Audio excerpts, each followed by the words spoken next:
Asante sana. Tafadhali, we can take our seats. The chairman of our party, Johnson Mudama, the chair, Mr. Paul Muite of this great organization, distinguished ladies and gentlemen, good morning. Hamjambo. Let me take this opportunity first, niwakaribishe. I'm sure, if not everybody, the majority of us understand Kiswahili. Maybe you need to hear a bit of Kiswahili. You've been away for too long. So karibuni sana katika makao haya ya naibu wa rais wa Jamhuri ya Kenya. This is what the media has branded the Hustler Mansion. So you're most welcome to the Hustler Mansion this morning.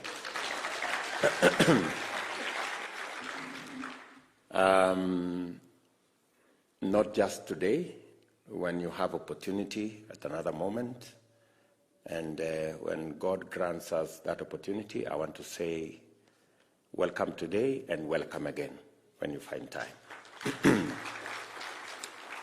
Let me also appreciate all of you for finding the time to come and participate in this very first Diaspora meeting in Kenya.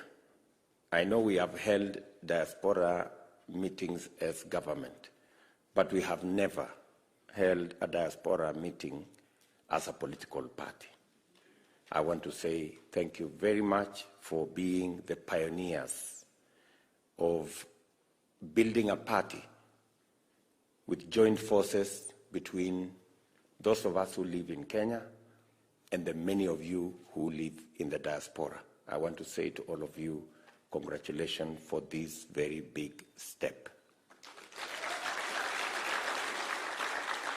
I have been in political party arrangements since I ran for the first time when I was 30. But I have never attended a diaspora meeting in Kenya by a political party. This is the first one. So you people are trailblazing. You're setting the standard.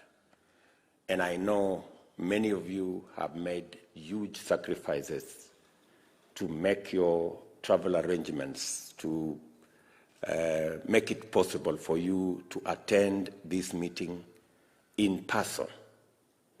And I don't take it for granted. I want to say thank you very much. And I want to assure you that this meeting will be worth every cent that you have spent to be here.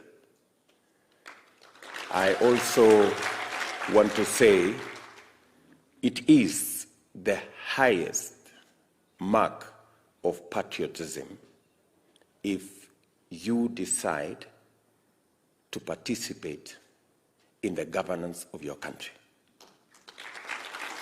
Many people, because they are comfortable wherever they are, they have what they need, they don't see the need of participating in politics. But you know that it is said the people who don't vote, the punishment they are given is to be led by fools. You know, so if you decide not to vote or to participate in the governance of your country, others will. And there is a possibility that people will be chosen who may not necessarily be the ones you would want to run the affairs of your country.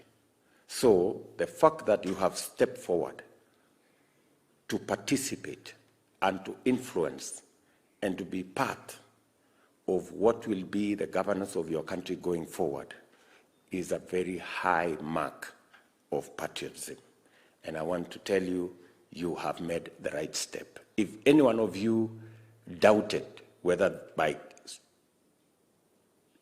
taking time out of your busy schedules, spending the money you have spent, going through the inconveniences you may have gone through with the advent of COVID-19, whether this was all worth it, let me tell you that just on the account that you want to play your patriotic role as a citizen, I want to tell you, you have made the right decision.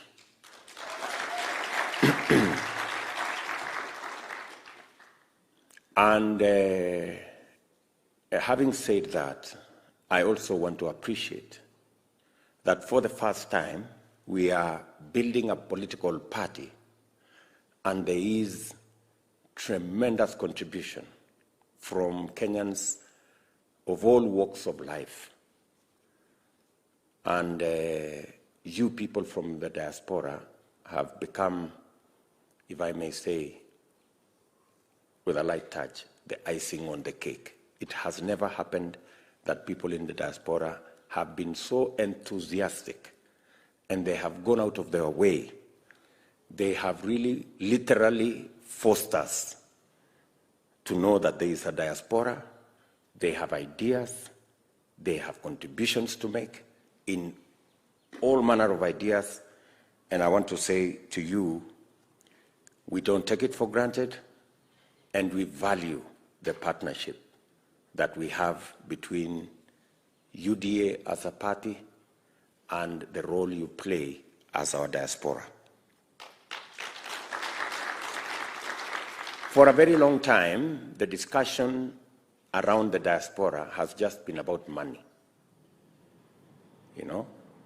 and how much money is coming in and that kind of thing. And I agree with you that that discussion cannot continue to just be about money. It must be about a wholesome relationship where you people can meaningfully participate in the governance of our country. And even as you support the country with diaspora finances, we must make it easier for you to make that contribution, and we must make it easier for you to be serviced by the government of Kenya, and also that your ideas and your talents can help push the country forward.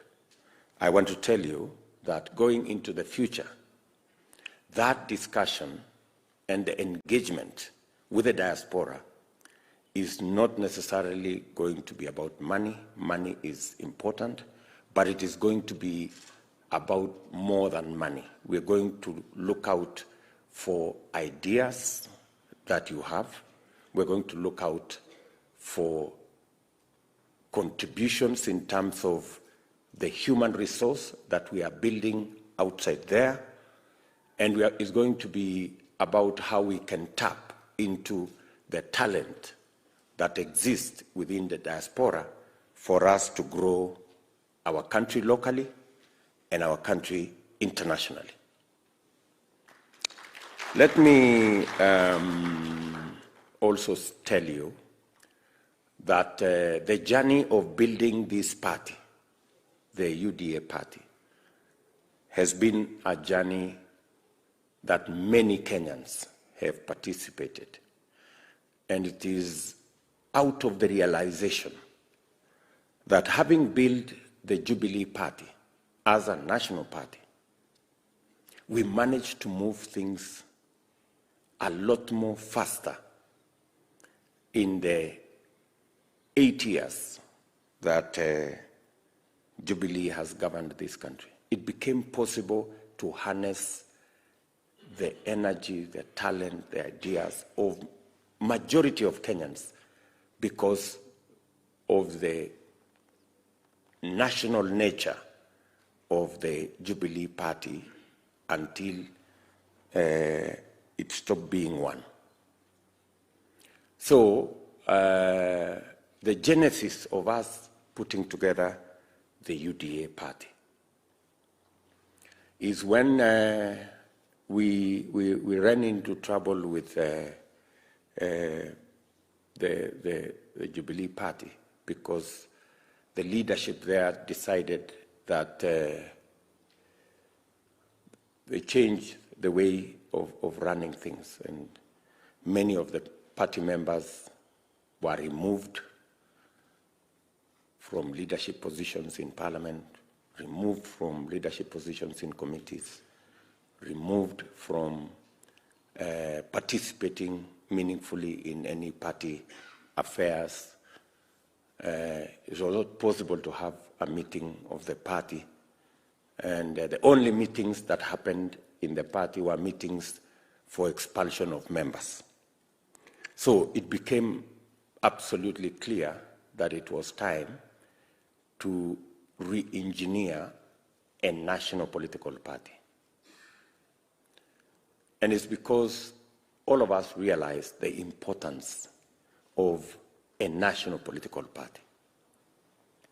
The milestones we managed to make as a government, and I am talking as deputy president, the milestones we managed to achieve as government, whether it is the SGR, whether it is the 10,000 kilometers of tarmac, new tarmac we have built, whether it is the 8.5 million people we have managed to connect to electricity, whether it is the 170 new technical training colleges that we have built, were all achieved because we had a national political party that had the capacity to harness talent, leadership, ideas from the biggest section of the people of Kenya.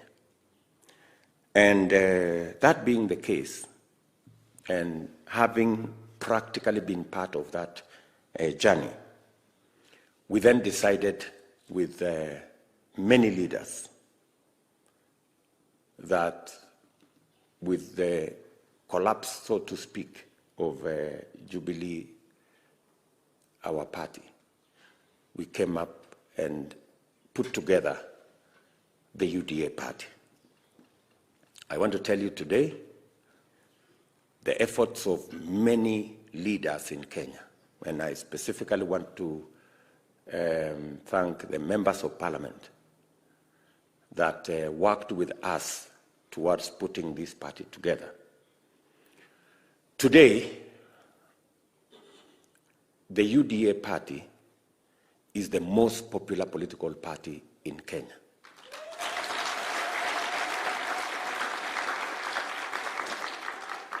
And every opinion poll carried out by everybody shows that. Today, we have 160 members of Parliament who are supporters of the UDA party. In fact, the UDA parliamentary group is the largest parliamentary group in the Kenyan Parliament. And it is the sheer effort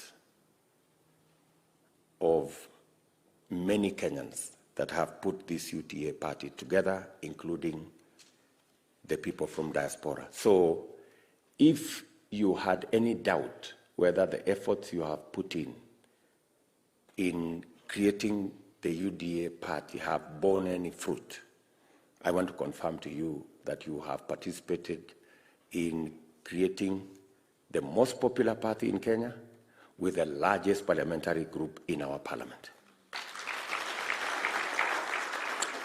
And I want to say congratulations to all of you for being part and parcel of that journey.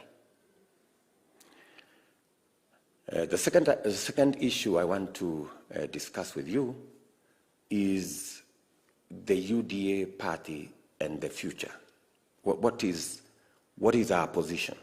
Because you've heard from our party chairman, who has said that for a long time, political parties in Kenya were formulated around tribes and communities and regions. And we have this false narrative that, you know, politics in Kenya is tribal. That is a very unfortunate narrative, because it's a narrative that makes us resign to a situation that undermines the growth and development of our nation. We cannot accept. And it is a narrative that is actually peddled by lazy people.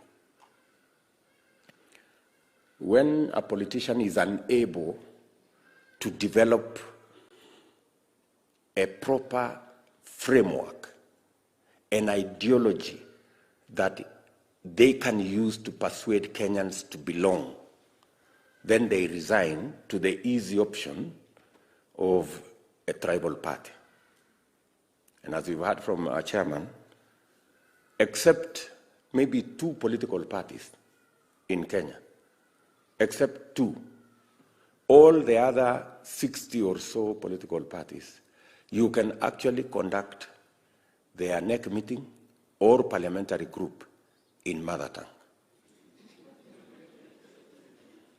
Right?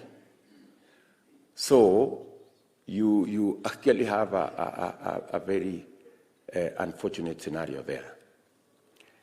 The UDA party is part of the response to get our country out of the jaws of ethnic politics, so that we can form a broad-based political party with an ideology that can bring Kenyans together, where Kenyans feel they belong to UDA, not necessarily because of who leads UDA, but because of what UDA stands for.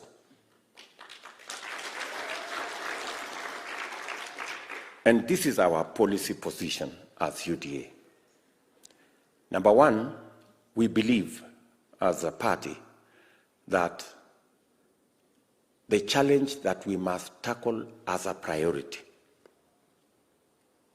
and where millions of Kenyans expect us to. And I will tell you of an incident about 2 months ago. Right in this place, there was a lady sitting there, and she was given an opportunity to speak from one of the areas in Nairobi. And the lady had this to say. She said, and she was almost 80. So she said, her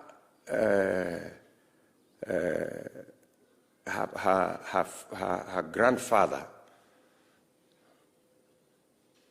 and the children of her grandfather did not get a job anywhere.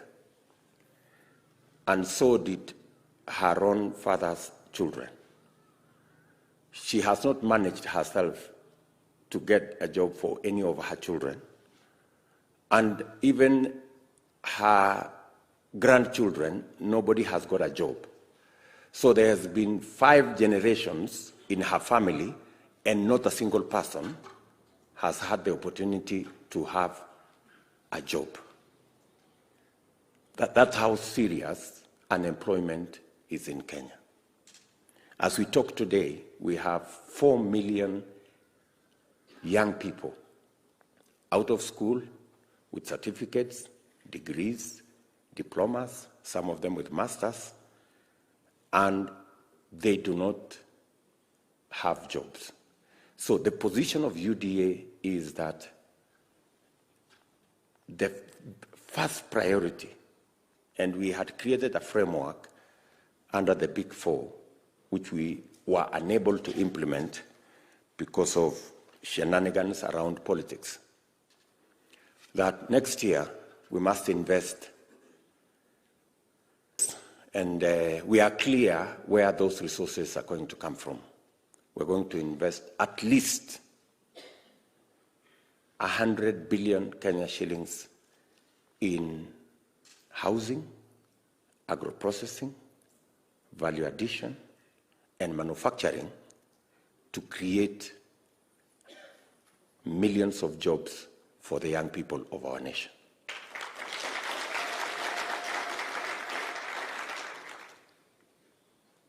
That is our position.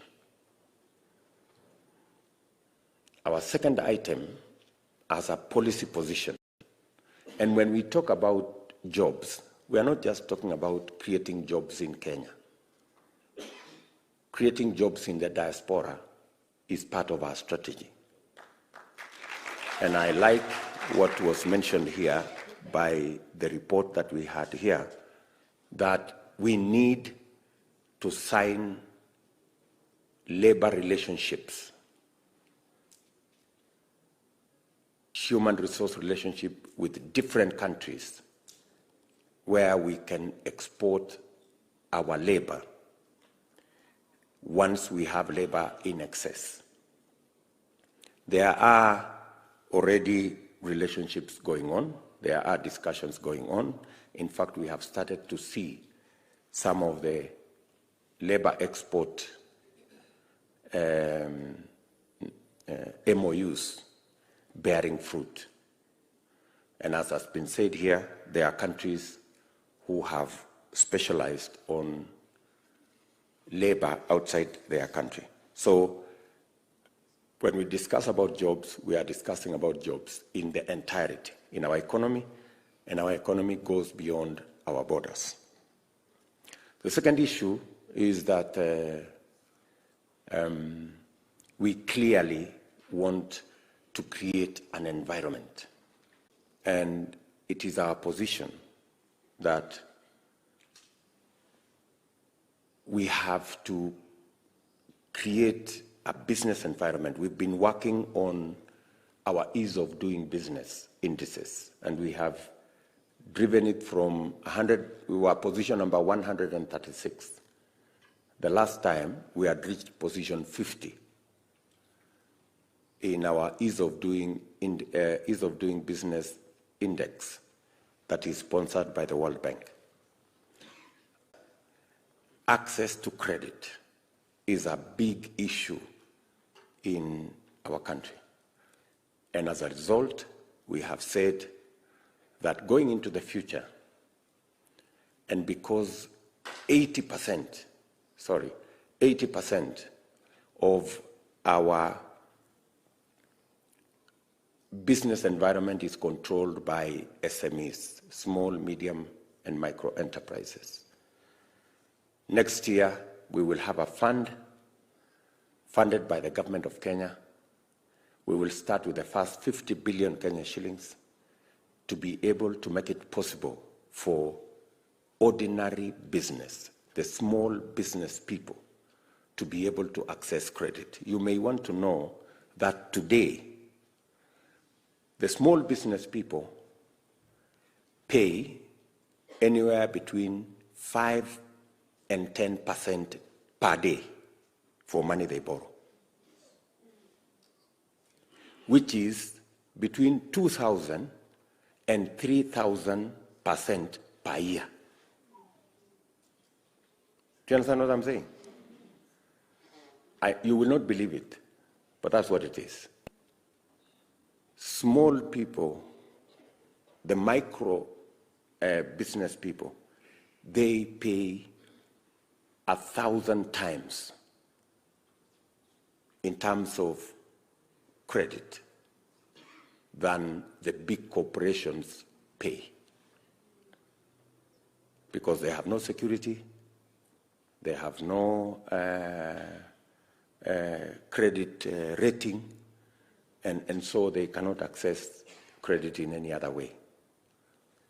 You may want to know that as a result of that credit ecosystem being what it is today, and I want you to follow the president's speech on Mashujaa Day, 14 million Kenyans are blacklisted on CRB. Do you know what 14 million Kenyans mean? It's more than half the working population in Kenya.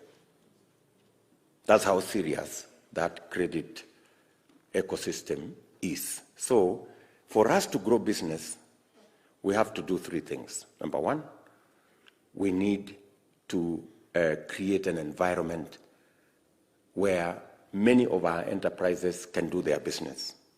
Physical infrastructure, whether it is markets or such other infrastructure that our ordinary business people can do their business. Number two is to create the necessary law to protect everybody's business. Today, many businesses are criminalized. Hawking takes place everywhere in the world. It is only in Kenya that hawking is a criminal offense. We have to find the place for hawkers because there is a business they are doing. So what we do is to hire thousands of personnel to fight hawkers. We should actually reverse it. We shouldn't make hawking legal, but now formalize it so that it is organized and it doesn't become a battle. Yeah, it doesn't become a conflict, you know. Organize it in proper places, with the time, and a properly organized environment. And finally, as I have said, we need to organize the financial ecosystem so that small enterprises can access credit that is not 1,000 times more expensive than the other corporates.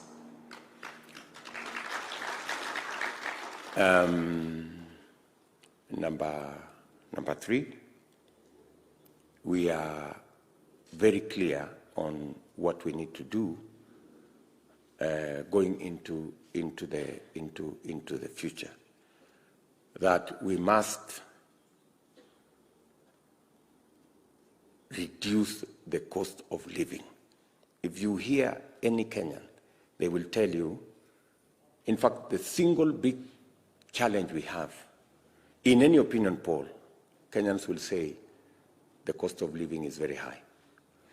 And the only reason why the cost of living is very high is because the last survey we did as government, every Kenyan spends 52, on average, I'm not saying people out there, I'm saying on average. On average, Kenya Bureau of Statistics tell us every Kenyan spends 52% of their income in buying food. So if you are spending 52% of your income in buying food, it means you have very little left after you pay rent and other incidentals, very little left in your pocket. And the reason why we have food that is very expensive is for two reasons. One, we have withdrawn all the subsidies that we used to support the farmers to be able to increase their productivity. We must go out of our way to increase the productivity of our farmers. Where a farmer is producing 10 kilos, with a bit of support, they can produce 15 kilos on the same piece of land. So that's the direction we want to go, and that means we have to provide seeds, we have to provide fertilizer, we have to provide support that is paid for by government so that we can enhance the productivity of our farmers. It will do two things. Number one, it will put more money in the farmer's pocket, and number two, when we remove cartels and we remove brokers, we will get food to the market at affordable prices. If we can reduce on average, instead of 52% of every Kenyan spending their income on food, if we can bring it to 30 or 35, we will then have more money in the pockets of Kenyans. They can spend more, we can collect more taxes, and we can drive the economy of our country. Point number 4 is we have to sort out our health care system. I know many of you pay hefty bills from wherever you are, and so do we here in Kenya. If there is one big problem that is a challenge to many families and many homes and many people, it is the challenge of health. When we came into office in 2013, the people who had a health insurance, who were on health insurance program, were about 3.5 million, who had an NHIF card. We worked on it because everybody was paying 340 shillings to NHIF. 340 shillings is how many dollars? $3 every month. $1, $2, $3. You know? And so we pushed it a bit. And from $3, I now pay 1,700. 1,700 is what? How many dollars? $17. So I now pay $17. Just moving it from $3 to $17, and not for everybody, for the higher category, we moved our collections from just under 900 million Kenya shillings, which is $9 million, I think. We moved it to 3.5 billion, which is about $30 million, just by moving that small percentage. Now, today, the lower category, you know, the people whose income is like 5,000 shillings a month, they pay 500 shillings, which is 10% of their income. But you, as truly the deputy president, who earns 1 million shillings, is paying 1,700, which is not 10%, you know. The small guy is paying 10% of their income. I am paying 5 zeros before 1. You know? Because I pay 1,700. So we have just passed the law in Parliament, which we should have passed in 2018, because our universal health coverage program that was in the Big Four collapsed because of the reggae shenanigans. Yeah? We were too busy engaged in this. Now, we just found time about a month ago after the reggae collapse. We found time and passed the law that we should have passed in 2018. So we now have a law that will allow us to change the contribution schedule from being a standard figure to being what the world is doing, to being a percentage of everybody's income. So that if the lowest category is paying 10%, then we must decide everybody pays 10%. If we think that is too much, then let us pay 5%, or let's pay 2%, but let it be spread evenly up in accordance with everybody's income. I want to tell you that even if we settled for 3%,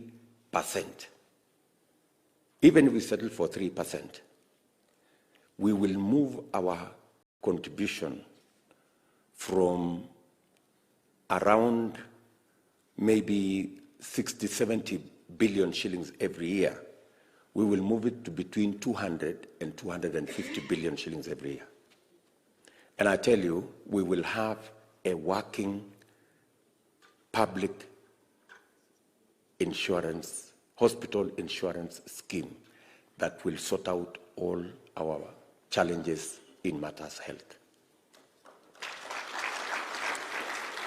I have committed myself that within the first 100 days of our next administration, we will have a working public health insurance scheme. I am prepared to be held to account on that particular matter because I have been at it for the last 8 years and I know it is doable. Yeah? So that you guys in the diaspora, you do not need to be sending money to pay for hospitals. All you will need to do is to put your folks on a health insurance scheme funded by the public with your contribution, and matters, hospital bills will be a thing of the past. And finally, our plan, we have a 5-point plan. Finally, our plan, point number 5, is to re-engineer our public saving strategy. Today,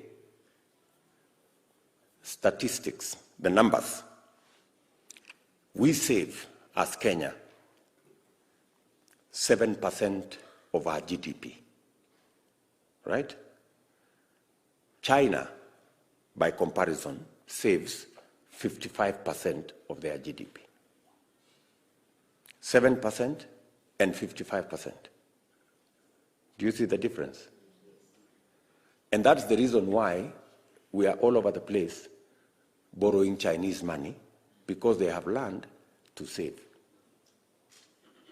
We have no money of our own because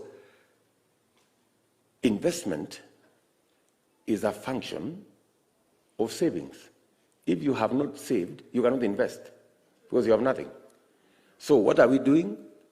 We are running our development using the savings of other people because we have refused to save ourselves. Do you understand what I'm saying? Go to everybody who works in Kenya today. Ask them for their pay slip. The money we save in our national social security. Sorry. Pole. Yeah.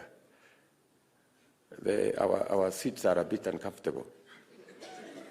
Do you understand what I'm saying? Go to everybody pay slip. They will tell you the savings we save to NSSF is 200 shillings. How much?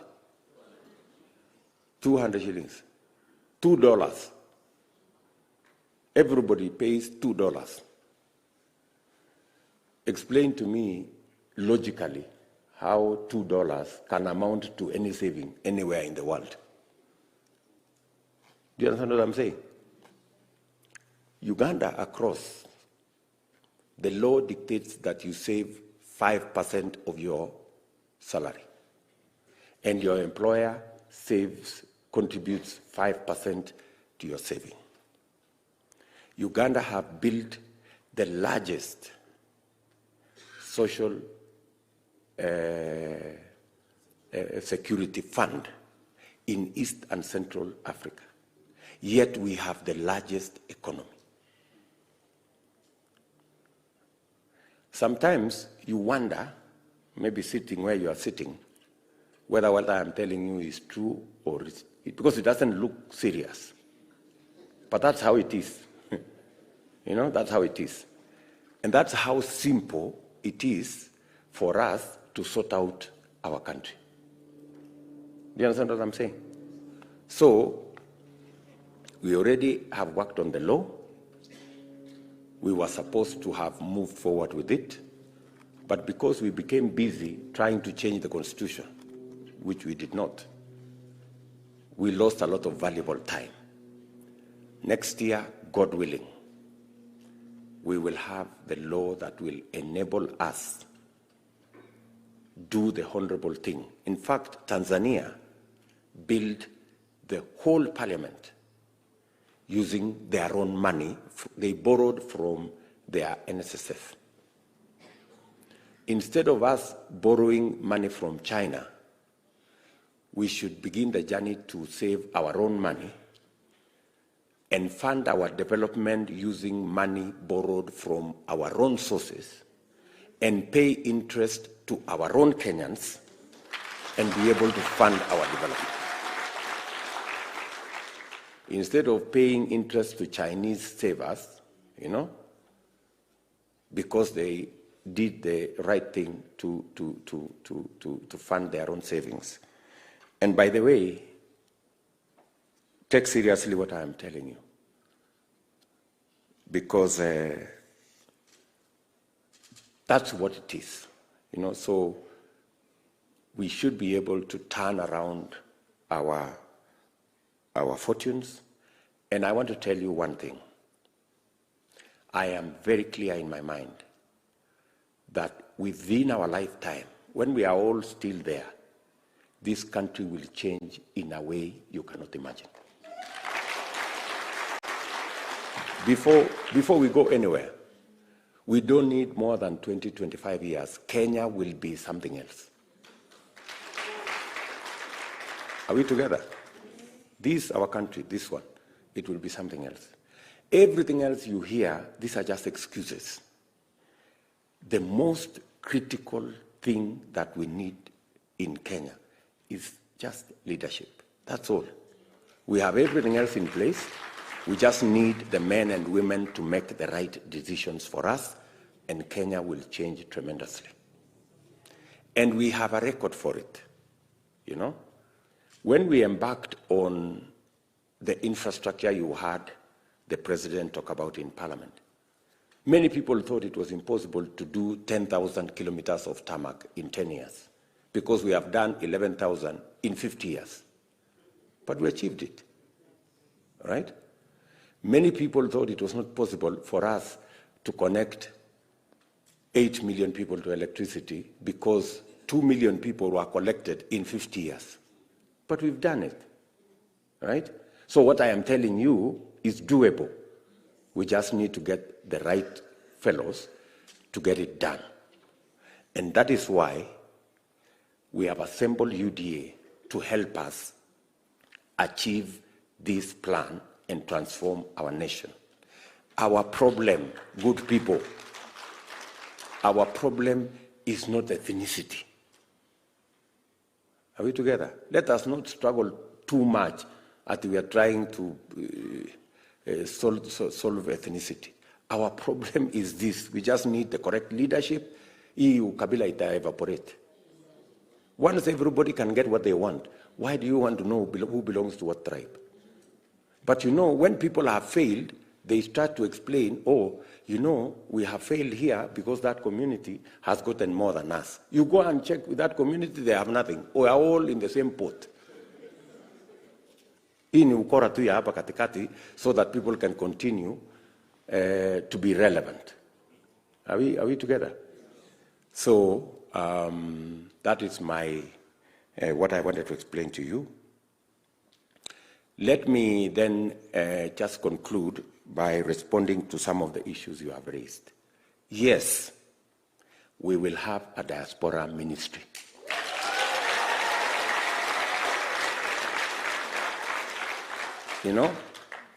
And I am very clear in my mind that we will have a diaspora ministry. Are we together? And it's not a favor. It's not a favor. It is because we need it, and it will help us do many things. So it is a given. Yeah? There is no even negotiating around it. We'll have a diaspora ministry. Number two, we must create financial instruments that will enable you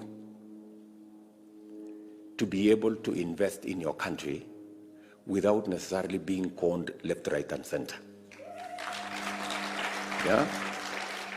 We will create financial instruments that will help you invest. If we are investing in our housing program, for example, you don't have to struggle buying cement, somebody doing iyo mambo yote. We will give you an opportunity to buy into a house that is ready. Properly, in a properly organized neighborhood, in a properly secured arrangement where, and it's not just you, all Kenyans, but we will make it easy for you guys to be able to invest in your country in real estate and in every other area that you want to invest. We will make it possible for you to help us invest in bonds that will help finance our development. Today, banks are making a killing by putting their money in bonds, where they are getting interest of 10, 15%. There is no mechanism for you as a single person in diaspora to participate. We must structure that bond network so that even ordinary people with $100, $200, $50 can also invest in bonds and get this money that banks today are making.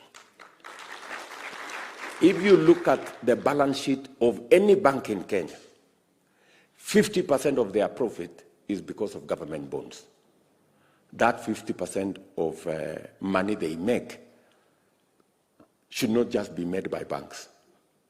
Banks should actually not be investing in government bonds. We should get the public, like yourselves, to invest in government bonds. Banks should be lending money to Kenyans. Yeah? They should be doing real business. They should not just be sitting in offices and making money from, government bonds. Are we together?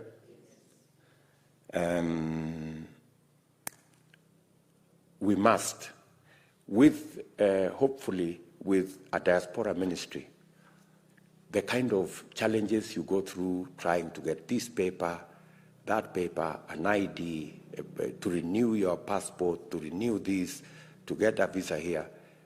We actually came in with the e-citizen platform, which in my opinion, I thought it would have made it much more easier for citizens around the world to get access to government services.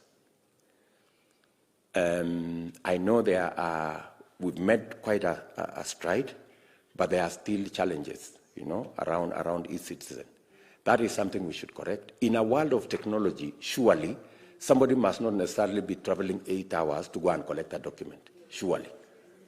In a world of technology, we should be able to do that from wherever you are sitting, And ICT is a big thing in Kenya, and we should be able to make it possible. So we will need a discussion around all that so that we make it easy for us to service Kenyans who are outside our borders, as we do those who are within. The welfare issue you have mentioned, sometimes Kenyans feel abandoned. They get into situations around the world, and there is nobody to help them, and there is nobody to come through for them. I think that is something that hopefully the Diaspora Ministry will think through, and when we talk about the Diaspora Ministry, we will try as much as we can to get people with diaspora experience to run that ministry, so that we can leverage on their knowledge and understanding on diaspora issues and be able to help us sort them out faster and much more efficiently.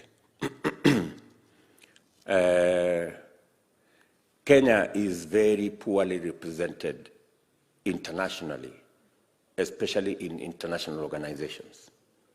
we are actually punching below our weight.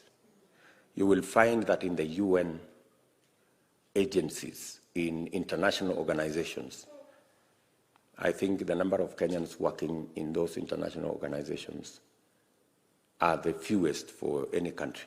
So the people in the diaspora is a resource that we must use to be able to leverage our place in international organizations, because you will have the relevant experience that can give us the opportunity to get into those positions. I don't know when the Secretary General of the United Nations is going to be a Kenyan. You know? Yeah? So I'm talking of something like that, you know? We've had somebody from Egypt. We've had Kofi Annan from some corner. I mean, there must be a day when we will have a Kenyan as the Secretary General of the United Nations. And I'm just giving the UN as an example. Are we together? And I agree with you that we should have county chapters of the diaspora, so that every county can leverage on the people they have wherever it is around the world. So, good people, I am the UDA Policy Task Force. My good friend Eliud Owalo is here. In fact, he is our contact person at the party on matters to do with the diaspora, so that we can be able to work out things a lot faster. And as you've heard, the Secretary General is out of town. She was supposed to travel back yesterday, but there was a problem with her traveling, so her flight was cancelled, so she will come, but a bit later. This is a very important engagement for us, and that's why we are here. I also want to tell you that as you are in Kenya, we are looking up to you to provide ideas, expertise, and also support our fundraising initiatives as we build the Hustler Party. You know, the Hustler Party is a party for everybody, and every cent and every shilling and every dollar counts. So again, I want to welcome you to that space. Don't shy away from your ideas. Don't shy away from whatever it is that you can contribute in terms of talent. And I like the idea somebody said here. We also are working on adopt a polling station, adopt a sub-county, adopt a ward, you know. If we, and the party, Eliud and your team should be able to prepare packages. You know, what does adopt a polling station entail? What does adopt a ward entail? What does adopt a sub-county entail?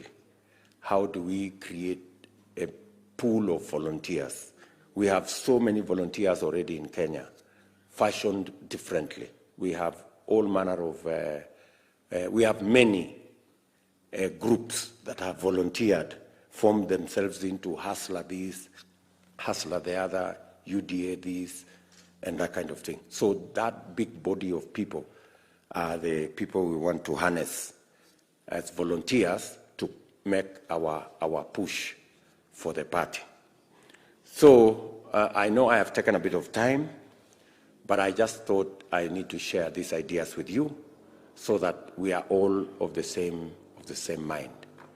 I will sit here for another 45 minutes to listen to some of the feedback from you guys, and then we will then agree on how to go forward.